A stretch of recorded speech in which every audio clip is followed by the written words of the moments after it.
There's a pretty one, Ulysses.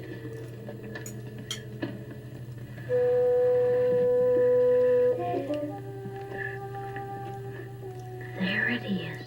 Hello BookTube, I'm Sean the Book Maniac. Welcome back to my channel. Here I am with what I'm calling the page 112 Try a Chapter Tag mashup. I have already filmed my introduction, but it's really long-winded.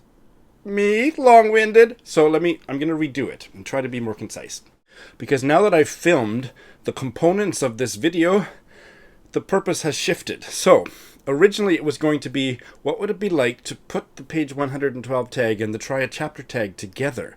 And things got a little bit skewed down the way in a way that I think is still interesting for you to watch and valuable to me and maybe you as a reader. The page 112 tag, which I created and is based on a French literary prize where the literary judges adjudicate the long list and select a short list based on their evaluation of page 112 only from each novel without any title, author information. And then they go on to choose the winner based on reading the whole novel. And I developed a tag from that, which I have used and has spread to a certain extent on BookTube. What do I see as the strengths and weaknesses of the page 112 tag? The strength is, and this is why the literary prize, the page 112 prize, was developed, is that you're reading a chunk of the prose quite a ways into the book, where authors and editors fuss and gussy up the first page, the first chapter, the first third of the book, and everybody goes to sleep after that. So if you want to judge the literary quality of a book, go to page 112. Of course, it's arbitrary, but go a ways into the book and read a page and see how you feel about it. And I have been using that both on BookTube to make tag videos, but also in my book buying. When I'm in an actual bookstore, I sit down with my long list, this stack, and read page 112 of each book and get it down to here, and those are the ones I buy. And it's worked really well for me. The weakness of the page 112 tag is that really sometimes, especially if a book varies in tone, or if you happen to get a page of dialogue where you can't really assess what the expository prose is like, or there's various things that just one page maybe isn't quite enough. I have also done the Try a Chapter tag, which is another way of sampling a book to see whether you might be interested in reading more. And that was originated by Book Paradise, and I first found out about it from Sabrina over at Unmanaged Mischief, and have done it a couple times and enjoyed it. Just as the title says, it doesn't need much explanation. You read the first chapter or the first 20 pages, and then you make up your mind whether it's a book you want to continue with, pick up at a later date, or throw out into the trash. The glaring weakness of the Try a Chapter tag is that you're reading the first chapter, and that is the one that's been fussed over. It's not a good indication of what the whole book will be like if you care about the quality of the writing. So my original thought was read page 112 to you, and then read the chapter in which page 112 is embedded and tell you about it. Forget about the first chapter. Get to the part where the editor's gone to sleep and see if it's any good. Here's what this video is actually about.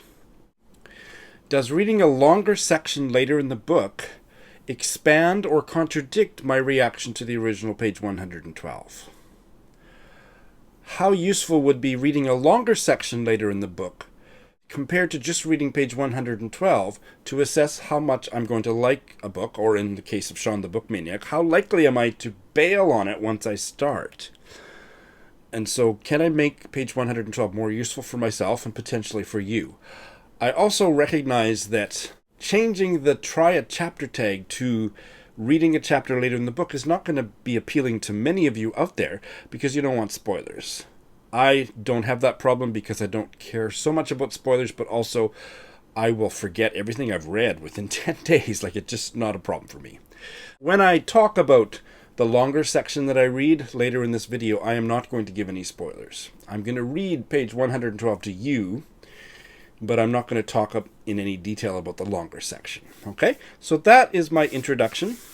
And even though it didn't quite end up the way I thought it would, I found this to be a useful exercise and hopefully interesting for you to watch. So without further ado, let's pick up with where I left off with my original introduction. So, without any further ado, that's a long preamble, Sean, as usual, here is book number 1. This one neatly begins with a full sentence and ends with a full sentence. It doesn't happen often. No, Daddy, I don't mean anything like that. I'm not proposing to marry anyone for ages anyway. But if I ever do, I don't suppose he'll be socially impossible. You don't meet many people like that, do you? At least, I don't. But I should think he'd almost certainly be, from your point of view, quite intellectually impossible. Mr. Perry heaved a sigh of relief. Intellectually impossible. That was far less serious. Are you, he asked with restraint, thinking of anyone in particular? Oh, no, I mean just anyone I should like would think so differently about things. That I should think you'd prefer not to help me to get married to him. Or are you only going to give me the money if you like him? Don't raise such ridiculous questions, Sylvia. I should like you to marry someone who would make you really happy. Neither your mother nor I would expect to influence your decision in the least. That is to say, of course, so long as he was reasonably, well, you know what I mean. Not absolutely impossible in any way. Really, my dear, you talk as if I were a Victorian stern father. You ought to know me better than that. Sorry, Daddy, I honestly don't mean to be ungrateful. Would you be terribly disappointed if I didn't take the money? Mr. Perry wished his daughter would not talk so crudely about taking the money. It was not the correct phrase. Settle an amount were the words he had used. His disappointment made him speak sharply. I simply don't understand you, Sylvia. I wish you could be a little more explicit about exactly what we are going to object to in this utterly vague son-in-law. Oh, Daddy, just everything. He'd think differently about everything. Do you mean he'd want to live on faith? Have you got engaged to a Buckmanite? Inquired Mr. Perry, resignedly. No, I tell you it's nobody in particular. And anyway, I'm not at the moment a Christian, you know. More likely I should think he'd disapprove of marriage altogether. Well, if he disapproved of marriage altogether, I shouldn't think the question would arise, said Mr. Perry, not without reason. Okay, well, this is already showing me the beauty of reading a longer section, because that was almost completely dialogue, and I did like it, but I'm not sure enough about what the book would be like. I did enjoy the humor. I found it playful and not serious and not necessarily wonderful writing, but it carried me through the animated discussion between Mr. Perry and his daughter Sylvia. Yeah, I liked it. The humor especially. That's right, just the way it ended. If he disapproved of marriage altogether, I shouldn't think the question would arise. So it does remind me of the kind of comedic writing that I have enjoyed, for example, E.F. Benson, or perhaps, what's the other one that Juan and Steve Donahue love so much more than I do? The other one, Jeeves. There's a bounciness to it that's almost like repartee that I enjoyed. But it's not necessarily on the level of a Benson or a Woodhouse. I am looking forward to reading a longer section of that, but that did impress me somewhat. Book number 2. I did a page 112 test in a bookstore with this book, and I just remember I didn't like it. It failed, so I didn't buy the book. I have it on Scribd. The page will be probably completely different in an ebook, but I wanted to give it another try, put it under the microscope of this mashup of a tag to go a little deeper. Darius had a special affection for the brother who preceded him, with whom he had shared more than he had with the others. Uncle Number 3 was the only brother he called and socialized with outside of their weekly meetings, undoubtedly in an attempt to soothe the strange unhappiness that had been with him, according to Darius, since childhood. On that Friday night, Darius joined Uncle Number 3 in the garden, where he had been standing alone for some time. Wordlessly, Darius offered him a cigarette. "You must know what it means, Vadjan," Uncle Number 3 said bluntly. Astonished, Darius wondered if he'd heard his brother correctly. "What?" "Vadjan, or something like that. Where did you hear that word?" "I walked in on a conversation between my daughters. Shirin was saying to her sisters, 'If your Vadjan is ready, it doesn't hurt at all.' Sigh, followed by agitated head movements. I don't know what they were scheming about this time, and frankly I don't care, but I'm afraid Sadik will hear about it. Uncle Number 3 was referring to the time that Uncle Number 2, on his way home after an evening out, had seen Shirin with a group of young people gathered around some motorcycles. She was in the arms of a young man quite a bit older than her. Okay, well, I like that far better than my memory of whatever the page 112 was in the printed book. I think the writing is fine. I'm intrigued by the story. I'm confused about why Darius seems so remote and distant from his brothers, and they're named Uncle Number 3 and Uncle Number 2. Why are they called that from his perspective? Anyway, that's curious, and I'm assuming Vajan might have a sexual meaning, and it might even have a meaning that sounds like the English word. I don't know, but that part, the gender stuff, and the fact that there isn't any obvious misogyny here, but there's men wondering about women and their sexuality or something, interests me greatly. The writing is fine. It doesn't jump off. It doesn't strike me as gorgeous or extremely literary, but it's certainly serviceable. So, once again, I am very much looking forward to reading a longer section from this book and seeing how I feel, but this impressed me much more than the printed page 112 I did maybe a year ago. And book number 3. It's not quite a full page, but it's close enough, and it's the very end of a chapter. He's a friendly fella, isn't he? Rosie nodded. She knew the trick was to get her father outside and keep him busy. Some days he was up for a stroll along the coast. 99 ice creams shared between the two of them. Smiles, too. Other days, leaving the bed was too much to ask. Rosie knew the happiness of Danny Doyle was a tightrope. He had to be careful how to tread. Do you think the slugs mind their homes being turned into miracles? Another trick. Keep him talking.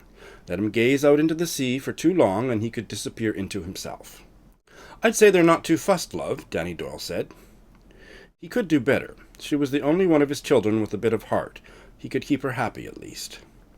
You know, actually, I'd say the slugs themselves are probably in on the whole business. You think sea slugs believe in God? Well, maybe not quite that.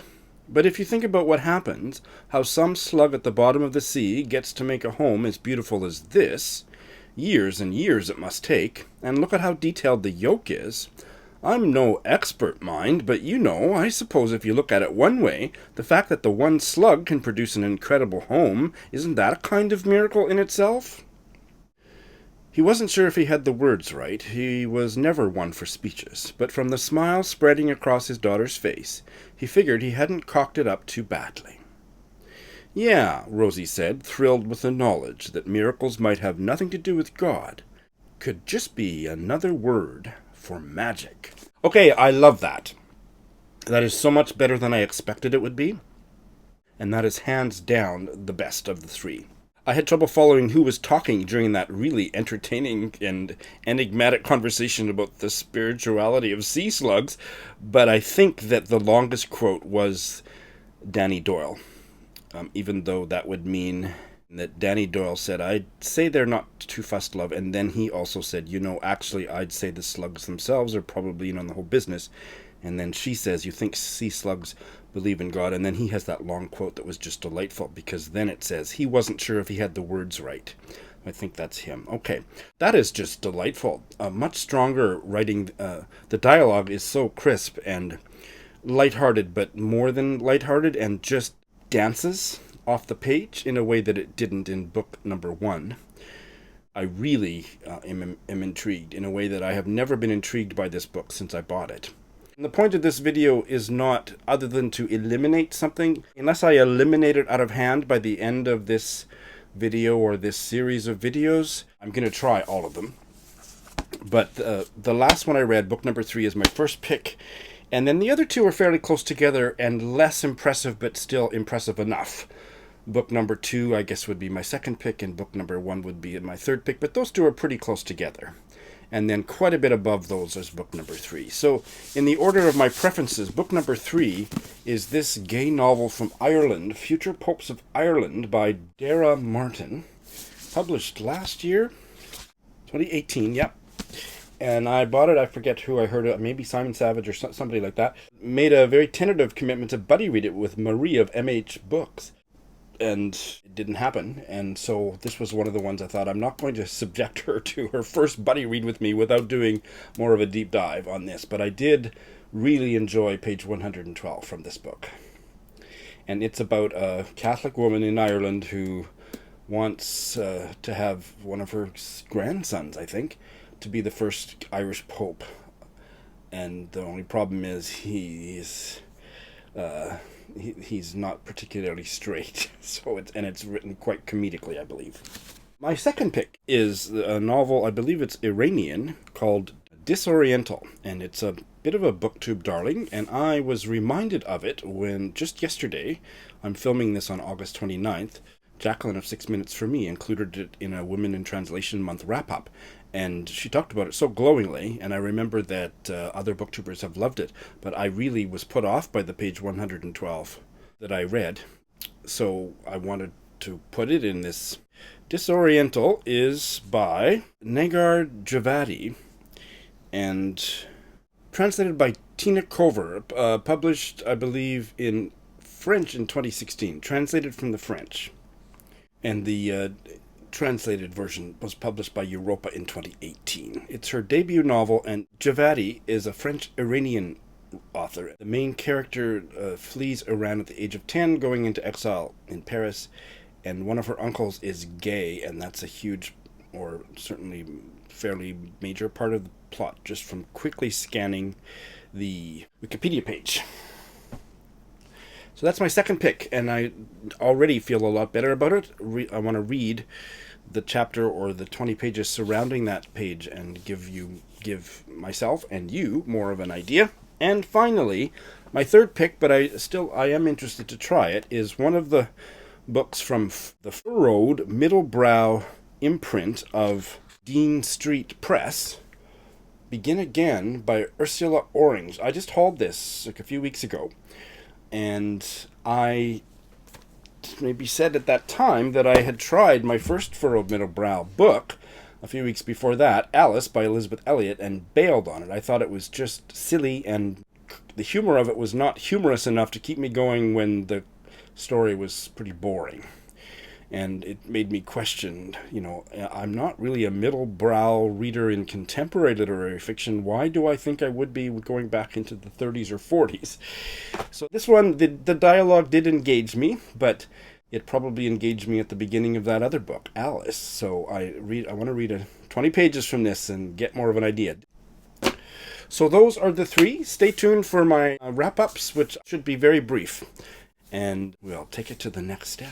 Okay, I am finally back. I started to read the chapter of this novel, Born Again, by Ursula Orange, in which the page 112 was embedded, and I gave up after 5 pages.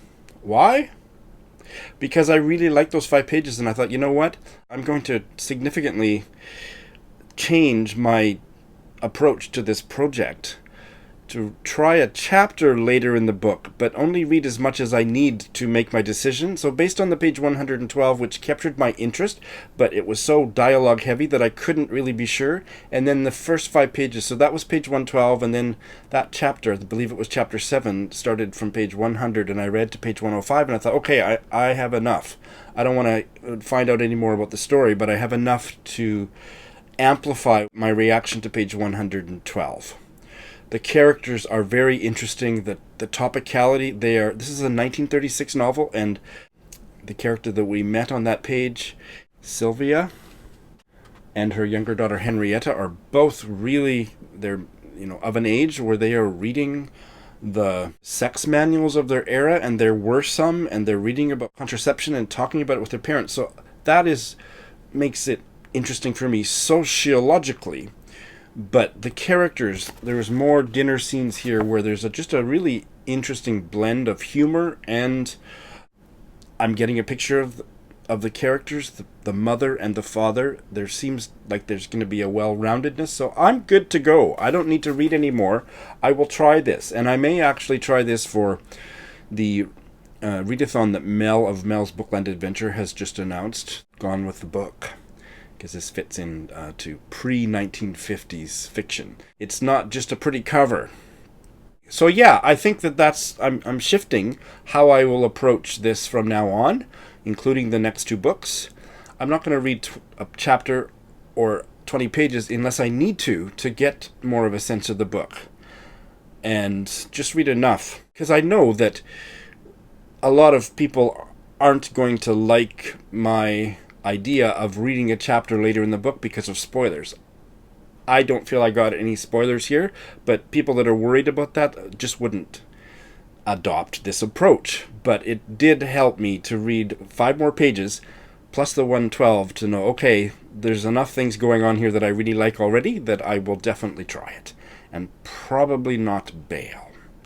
So, again, we won't know until I've read the book. So I'll do a follow-up video at that point. Hey guys, so I have read about 10 more pages of Disoriental, and once again I found that I didn't need much more than that.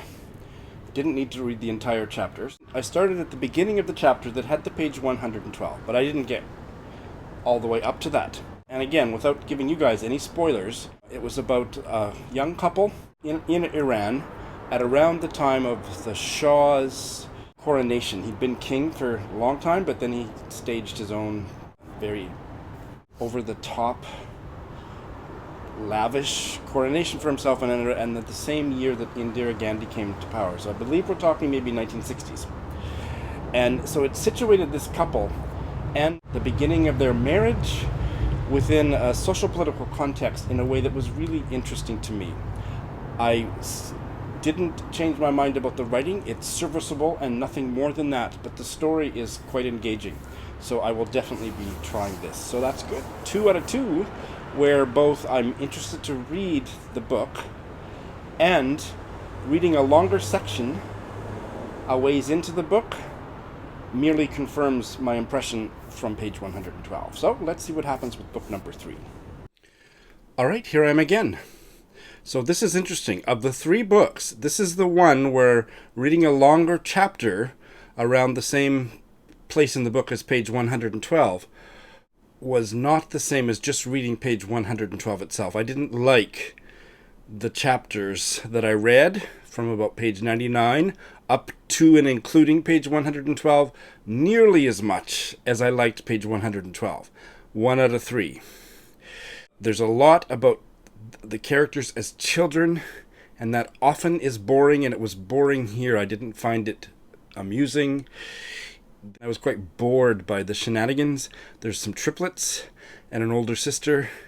And again, no spoilers here, but there's some escapades related to the older sister's first communion dress, and I just thought all that was really boring. And then it culminates on that final page with the conversation between her and her dad that's very enigmatic about slugs. Once I found out the backdrop of the kind of this, the slug stuff was all about, it was just a little too cute by half.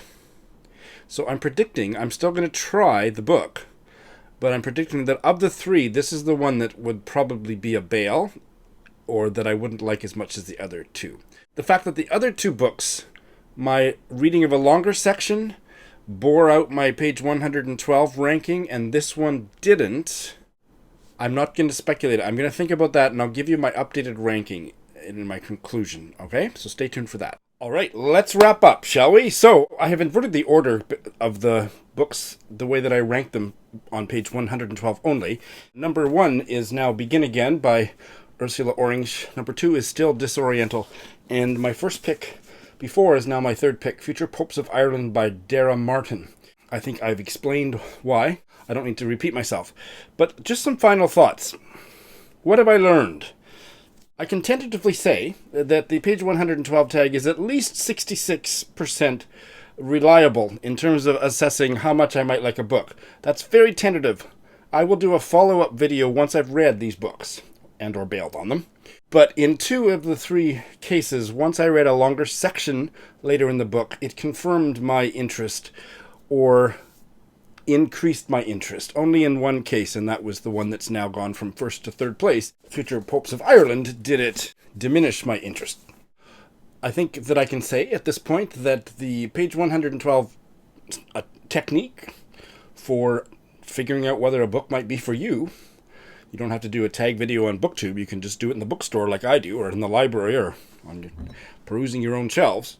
Gives you a pretty good indication of whether you like the writing. It doesn't necessarily give you a good indication of whether you are into the story. So, for example, with the Future Popes of Ireland, I really like the writing and the little interaction at the end of the chapter between the teenage girl and her father. But once I read a longer section, 10, 12 pages, I realized that there was a lot about the kids interacting and being goofy that just kind of irritated me. And I still don't know, and the only way to find out would be to do the whole book tag, read the book from start to finish. I still don't know how much of the book is those childish shenanigans. I don't have a clue. But I do know that there's at least a part of it that is that, and it didn't work for me. It wasn't cute. It wasn't funny. But the writing on page 112 was good. So I will try it, and I will let you know. If there are shifts of tone in a book, page 112 isn't going to catch that, isn't going to give you a good sense of that. Doing the try a chapter tag, wherever you start or wherever you finish, isn't necessarily going to give you that. So it's not a foolproof method, but it has worked for me very well. And now that I've done this very small sample of a survey of reading a little bit more within the book, I think that I will continue to rely on it and use it and do this kind of a test as well. So, especially if the page is a lot of dialogue and I'm not sure what the flow of the story might be to read 5 pages or 10 pages, however much I need to get more of a sense of the book, and that's useful for me. I realize, as I mentioned earlier, that a lot of you would hate to read a longer section farther into the book because of spoilers. I get that. The way that my brain doesn't retain stuff that I don't want it to retain or that I don't need to retain, that's no problem for me. I reject the try a chapter tag as it was envisioned by reading the first chapter because you have no idea how the prose will devolve from there. But paired with the page 112 tag, reading a few and more pages somewhere around page 112 has worked quite well for me here, and I would be very interested in your comments. I will try these books. I don't know how quickly I will try these books. Sometime before Christmas? I doubt it. Sometime in the next 6 months? Hopefully. And I will do a follow-up video. And at that time, I will also, note to self, go back and verify how many books that I did the page 112 tag for that I went on to read. How many of them did I bail on, or how many of them did I not like? I think I maybe only have bailed on one, and there might have been 1 or 2 others that I really didn't like. But I'm going to double check all that. I'm going to crunch the numbers and let you know. This was fun. I hope it was somewhat interesting to you. Thanks for watching.